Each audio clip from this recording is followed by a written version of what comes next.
So at the start of today, I wanted to use my time to soak up all of the information coming out for the PS5 Pro. I wanted to literally find anything in regards to that, kind of see what it's capable of and what it could actually do.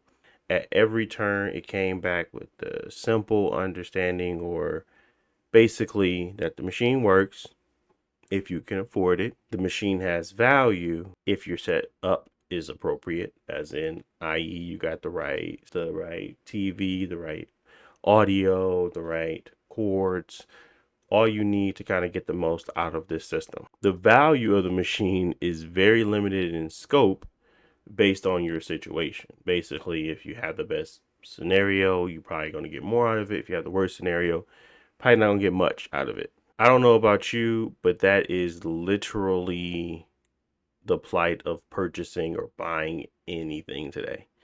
Regardless of what it is, it's based around your perception, your setup, your abilities, and what you find value in. So it really didn't help me. A lot of the reviews were kind of just leaving it up to that. And I felt like, honestly, the information was lacking, but obviously some creators had a lot more information to provide, i.e. Digital Foundry, where they actually went in and started to decide or to pick apart all the capabilities, and that was really good.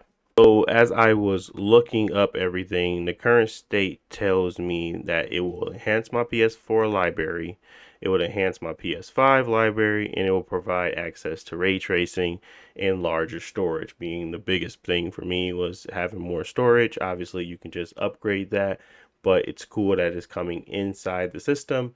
It will remove the disc functionality unless you go out and purchase the secondary disc for $79.99. Not so great. Not so great feeling to have to pay for that. Future State showcases that any third party game would probably play best here, and is being ran on a campaign that it will give you 60 FPS in games. Full stop. Like, that is what they're saying. The problem with these statements, or at least the statements for the future state, is that I don't and I can't rely on it. I don't trust them, pretty much, is what I'm trying to get at. Obviously, we were told that we were going to have 8K and that we were going to have no compromises and 60 FPS was going to be available at all times. And that's just not the case on the PS5 original. The PS5 Pro is now stating the same thing with higher fidelity. I just don't believe that the track record has proven that to be the case. So, current state, do I really need to play games that I've already beat? And in future state, cannot be proven, cannot be tested, and cannot be sold upon. You kind of have to go with what you have now when you're making those types of decisions. And unfortunately, that puts you in a position where you have zero reliability on statements coming out of unproven concepts, and the value proposition is meaningless. Don't get me wrong, I'm not stating that the PS5 Pro doesn't have its merit or is not warranted in some way, shape, or form. I understand what a GPU and a CPU upgrade can do for games. Is it just beneficial in this ecosystem? Is that upgrade beneficial in the console space? That's really the question. Is it beneficial enough to not just jump to a PC? That is the $1,000,000 question for me, anyway. Do you have a PC that's capable of more than what his console has to offer?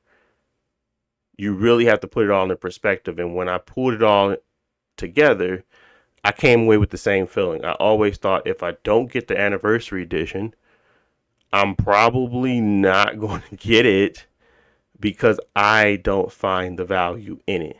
I have a superior PC that's capable of doing ray tracing, that is better suited, embedded in the ecosystem that I enjoy today. I could potentially, if this was my only option, I don't even know if that made sense for me to be mid jump upgrading, because really the most beneficial changes are going to come with the PS6 and its backwards compatibility, if that is the case. The good thing is, luckily, I was able to secure a PS5 Anniversary Edition, the Pro. So that is really the only reason why I'm upgrading.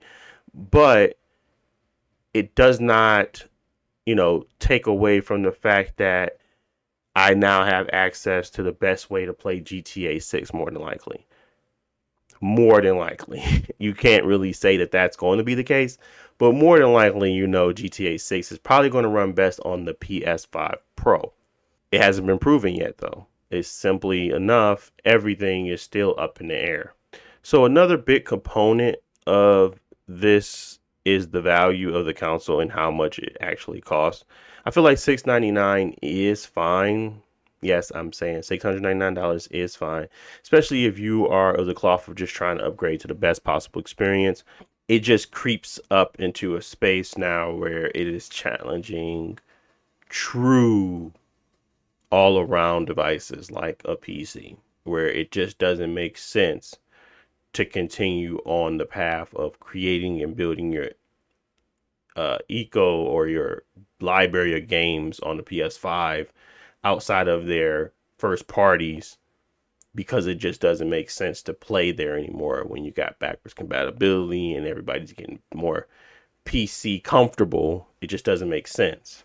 I'm saying this all to say that the gaming community has a decision to make when it comes to the PS5 Pro.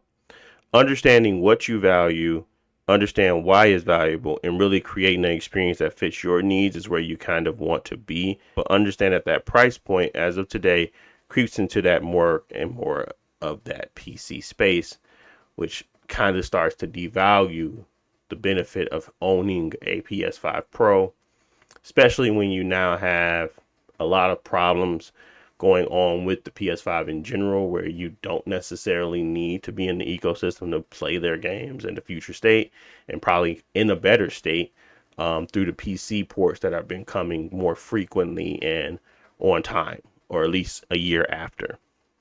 Then you got the whole debacle about their multiplayer games, and obviously the issues that come along with, having a dud and kind of compromising your business model is kind of like Concord.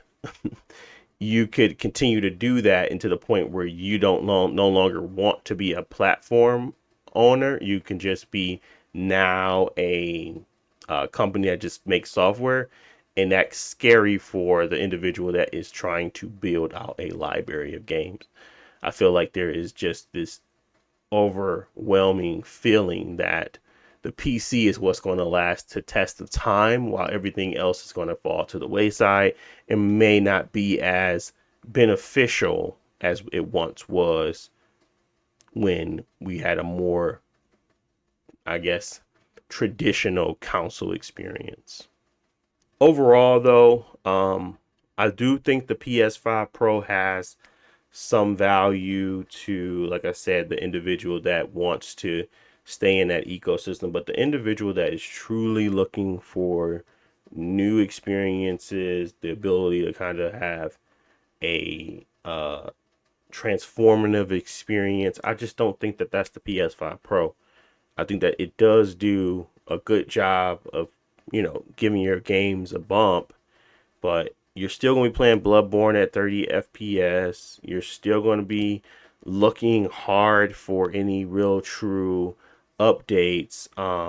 Most of the time, that future state isn't promised, and you could still be falling back to 30 FPS games with just ray tracing. And is that really what you want?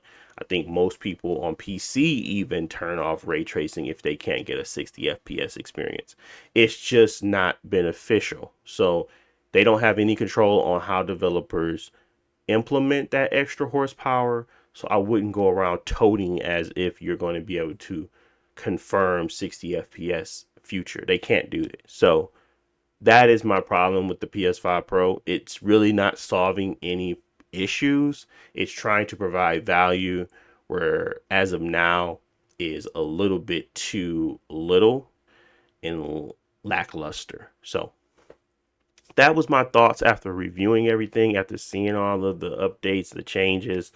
It really left me with the same feeling that Yeah, with a high-end PC and a long HDMI cable, I can get my couch experience using Steam Big Picture mode.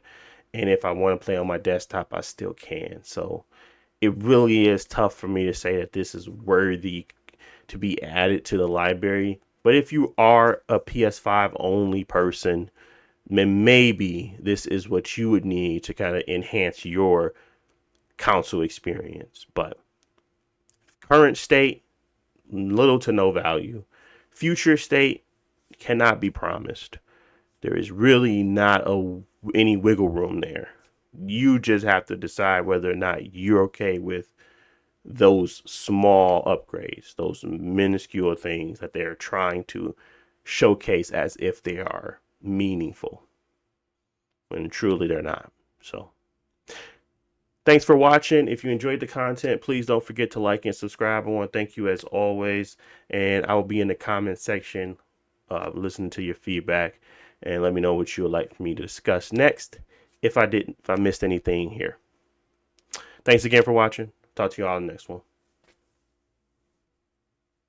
Peace.